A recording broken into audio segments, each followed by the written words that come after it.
Hey guys, it's Dawn, and today we are going to be doing a wrap up with short, spoiler-free reviews of everything I read in February. So let's do it. Because of how I timed my videos last month, the first two books actually ended up having their little spoiler-free reviews in my February TBR video.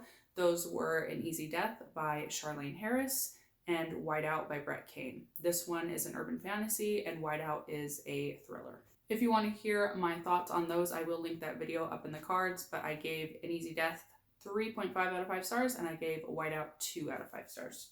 As usual, I do want to start with my fantasy and science fiction reads since that is the focus of my channel, and I do feel like the most well-known or popular book in my selection from last month is Jade City by Fonda Lee, which is the first book in the Greenbone saga.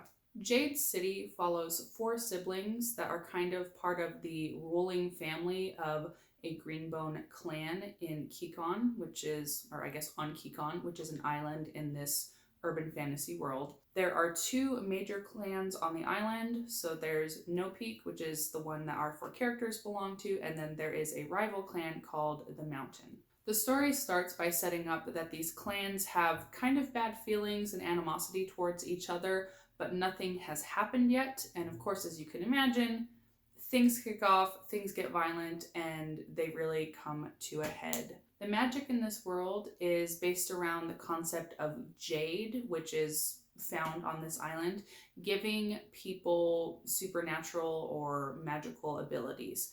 So only certain people can use jade without it affecting them negatively. So people that are Kikonese are able to do it genetically. And then there's also, I forget what the ethnicity was called, but there's another ethnicity that they can handle the jade, but not use it, use the magical powers, but then they're also not negatively affected.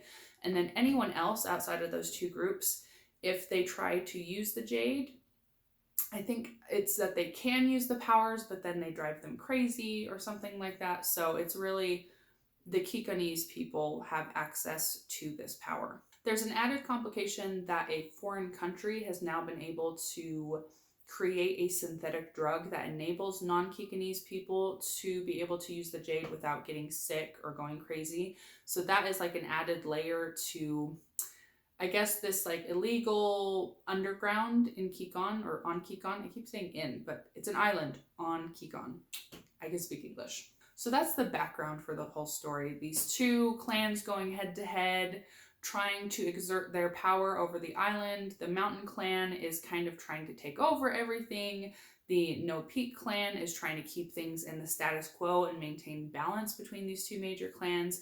And these 4 siblings, because they are part of the ruling family of No Peak, are pulled into everything. I would call this a very hyped up book on BookTube, and I definitely think it deserves it. This was an incredible read. I was on the edge of my seat the entire time, completely invested in the character arcs, in the overarching story, and the world.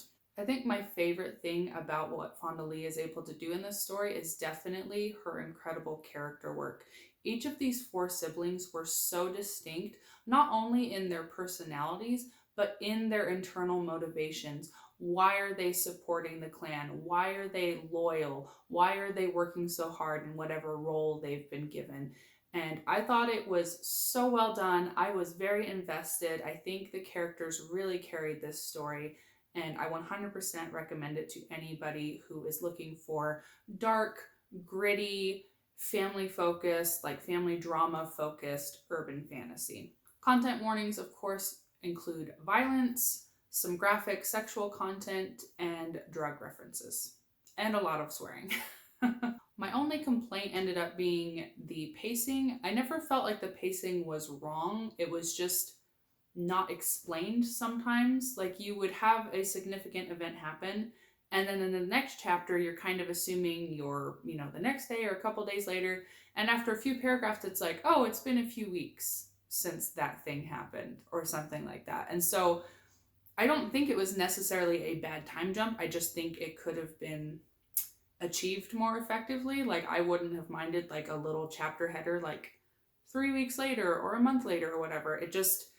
It kind of messed with my sense of time in the story. But other than that, it was a very, very tightly written story. I gave Jade City by Fonda Lee 4.5 out of 5 stars. Next we have Soulkeeper by David Dalglish. So this one is actually really difficult to explain, so I'll try to make it as straightforward as I can. In this fantasy world, there is the Keeper Church that has these 3 different sort of roles that you can take up within the church. So there's Soul Keepers, Mind Keepers, and Faith Keepers.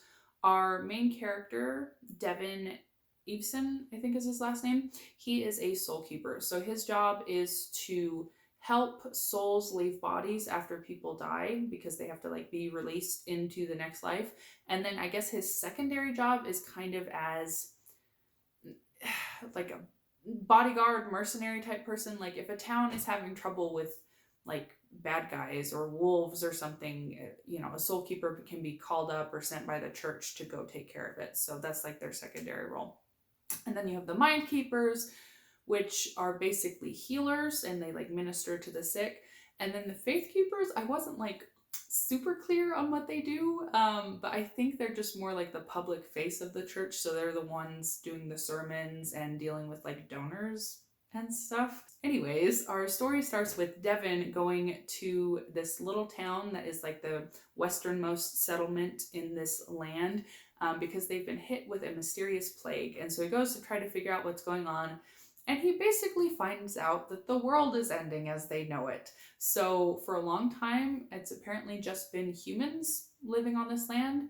But apparently there were monsters before that somehow got sealed up and they're being released. So monsters are coming back to the land, wreaking havoc, killing people. There's a void dragon, which is literally a walking mountain that like vomits this black stuff that like burns everything it goes over, and if it touches like a living person or a living creature, they get mutated or like turn into a zombie like thing. Very crazy. And so this mountain like marches over to the capital city called Lundheim and then just sits and chills. And the entire story, I kid you not, is basically everybody just going, what's happening? What should we do? There's a void dragon. OMG. That's kind of what's going on in the whole story. And it's sort of, I don't know, it's sort of strange. It's an interesting approach because it's not a straightforward like, hey, this story is about getting from point A to point B or getting this specific thing. Like it's very much like this kind of overarching mystery that's pushing everybody to try to do something to figure things out. But yeah, it doesn't necessarily give you as a reader this like huge push forward to keep going, if that makes sense. So that is one kind of weak aspect of the story, I would say. Which isn't to say that it's not possible to write stories that can do that effectively. I just don't know if I would say it was done effectively here. I think the author was trying to make the focus hunting down this one specific like humanoid monster person called Janus, but I just never felt like that actually was the focus. Like a lot of things happened with him, but it still to me just felt like this kind of messy like what's happening to us sort of story. And then another complaint I have is that just sometimes the character choices were a bit strange. Like, you know, this void dragon is sitting outside the city and then the characters are like, anyways, you want to go get lunch? You know, like it never felt like there was this sense of urgency to the story, which to me, like if the world is ending and there's a void dragon and there's monsters and everybody's getting murdered from freaking giant owls coming from the sky and eating people, I feel like there would be more urgency, and there just wasn't. So it felt very strange. I did have fun reading this story, and I'm open to reading the next book, just getting it from the library. But I ended up giving Soulkeeper by David Dalglish 3.5 out of 5 stars. Next, we have All Systems Red by Martha Wells. This was a super, super fun one. I actually listened to this on audiobook, and I thought the narrator did a super great job kind of getting across Murderbot's like attitude and personality. It was fun to listen to. It is a novella, so the story is pretty narrow in scope, and you don't get a lot of character development for anyone outside of Murderbot. But I think that honestly works okay because the focus of the story is Murderbot and sort of the concept of this hybrid, organic, robotic being, and kind of contemplating what it means to be a person. So I think having this piece be a very focused novella and just being in Murderbot's head as it's sort of processing everything that's happening throughout this story was very effective, and I really enjoyed it. The basic premise, though, is that Murderbot is like a security unit for some humans that are doing some like surveying work on a new like uncharted planet. And then some shenanigans happen that put the humans in danger, and basically it's up to Murderbot to sort it all out and protect them. So without saying more than that, because I don't want to spoil the story since it is very short, that's kind of the basic gist of it. But yeah, I 100% recommend this story. I think it was well written. It was super fun. I understand novellas aren't for everybody, and it does kind of limit the scope of the story, but definitely worth your time if you've been curious about it and if you do enjoy science fiction. I gave Murderbot by Martha Wells 4 out of 5 stars. Next, we have The Stolen Kingdom by Bethany Atazadeh. I probably 100% said that wrong, and I apologize. I tried to look up how to say it, but I feel like she doesn't introduce herself with her first and last name in her videos. She's an author tuber, by the way. So please roast me in the comments if I completely butchered her last name. It would be a deserved roasting. Anyways, The Stolen Kingdom is the first in her Stolen Kingdom series, which is going to be 4 books. I think the 4th and final book is actually coming out in 2 or 3 weeks, as far as I've seen on her Instagram page. So that is super exciting. I hadn't picked it up for a long time, even though I had been watching her channel, just because it is YA fantasy. It's an Aladdin retelling, and just based on the description, I knew it wasn't like written for me. I am not the target audience. But if I just put on my YA reader lenses and try to see it for what it is and what it's intended to be, I think it was really cute. I think it was really good. And I especially just even outside of like trying to put myself in the mindset of being a YA reader, I thought the writing was really well done. Very tight, very professional. I was very impressed. Like I said, The Stolen Kingdom is an Aladdin retelling. It's a very, very loose one, which I tend to prefer. I like retellings that you can just sort of feel the influence of the original story or the source of inspiration, but the author, takes it and makes it their own, puts their own spins and twists on it, and I do prefer that. So I think in that aspect, it's really good. As far as complaints, I didn't personally connect with the characters super well, but once again, I'm not a YA reader, so I think that's just a demographic and like an intended audience sort of thing. And I know that, like I knew that going into it and as I read it, so it's not a big deal to me. But if you're somebody that loves YA fantasy, you love retellings, you love supporting indie authors, I 100% recommend The Stolen Kingdom to you. So for my personal taste, this is no offense intended, this isn't anything bad, I gave The Stolen Kingdom by Bethany Atazadeh, pronunciation, 3 out of 5 stars, which is still a good rating, by the way. I hate that people think 3 out of 5 stars is a bad rating, because it's not. Next, I actually have a physical book to hold up finally. I reread Artemis Fowl by Owen Colfer. Artemis Fowl was a series that I discovered way back in middle school when it was more popular, I would say. I don't know how popular or widely read it is now, even with that Disney movie that came out, which I still haven't watched because it terrifies me because I've heard how bad it is and I don't want to ruin my nostalgia for this series. But this was a series that was so impactful on me. Even today in my writing, especially, if the network ever comes out and you guys read it and have read Artemis Fowl, you will see the influences from Artemis Fowl because, oh man, I loved that series so much. It was incredibly formative for me as a writer and, just as a reader as well. It really shaped my tastes going into my future reading habits. One thing I will say though, apparently I blocked this out or forgot about it, or it didn't seem like a big deal to me because I was an immature middle school student. But the dwarves were a little bit traumatizing this time around. I had forgotten about Owen Colfer's take on dwarves, and oh boy, I was not emotionally prepared to go through that as an adult, somebody who's like not used to that sense of humor anymore. Yeah, I was reading, that part where it kind of describes, I don't want to explain it if you haven't read it because it's kind of a quirky thing to experience the first time yourself, but oh, it was like, I forgot about this. All I will say is, ew.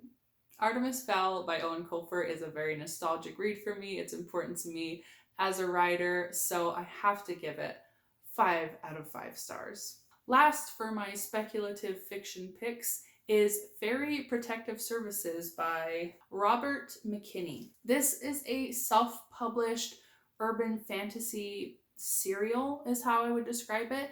It's not a novella in the traditional sense, in that it's not really a self-contained story. It very much feels like you've been given the first part of a novel, just kind of hook you and pull you into the characters and the world and get you to pick up the next episode, if that makes sense, the next installment in the series. So it was kind of an interesting approach to publishing, which I didn't hate. I did not mind it. And especially since I actually got it for free, the first one. I think it still is free on Kindle, so I'll leave a link if you're interested.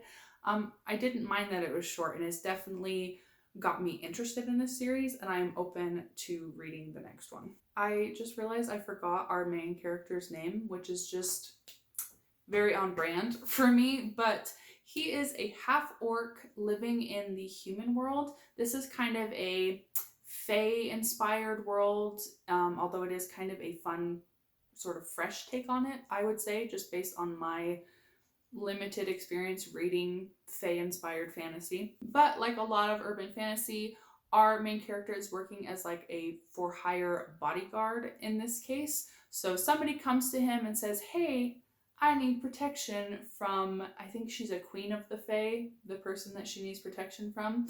And at first, because he's had dealings with the Fae, he was formerly a soldier for the Earl King, who is, I think he's an orc or a goblin king trying to like retake his realm in Faerie.